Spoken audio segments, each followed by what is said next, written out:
Hi, welcome back. In this video, I will be making another resin Focus on Joy energy core. I will be using some gemstones and crystals and explaining their healing properties along the way. I picked these ingredients specifically to help dispel tension and anxiety and to help fill the voids with joy and love. To start, I will be adding some clear epoxy resin into my mold. I am using my stir stick to push the resin into the mold to make sure it gets into the point. I added a little bit of heat to help release the air bubbles. I wrapped a crystal point with copper wire before I started this project. I am pushing it into the center of my mold and trying to balance it in the center before adding a little bit more resin. The copper wire is used to help transfer, direct, and amplify energy, while the crystal points are best at absorbing and transmuting negative energy.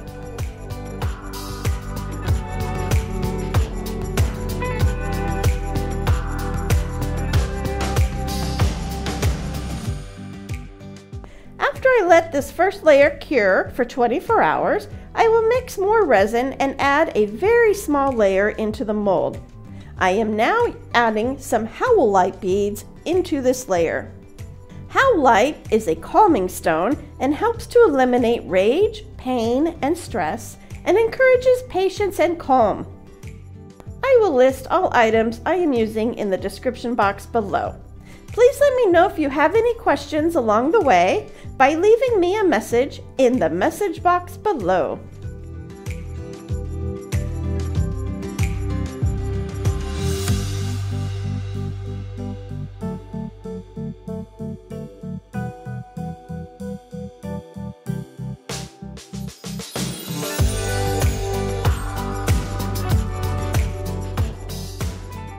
Once I get these beads in position and covered with resin, I'll add another small layer of rose quartz beads.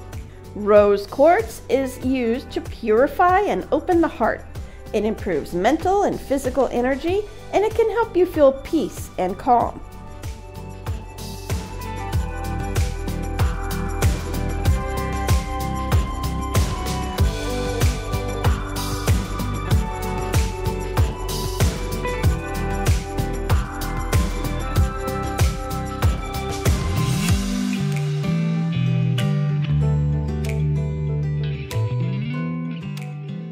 Once I get the rose quartz beads in place, I will add another layer with the gold leaf flakes. Gold leaf flakes are used to alleviate tension and stress and to amplify positive feelings. I will add a little bit more resin to fill up the mold. After I clean up the edges a little bit, I will let this cure for 24 hours. Demolding this pyramid is pretty easy. Once I get my fingers in place to open up the sides, it just pops right out. Look how amazing this looks. I love all the layers and I love knowing what the ingredients do. Thank you for creating this project with me. Please let me know what you think in the comments box below, and I will see you in the next video. Bye!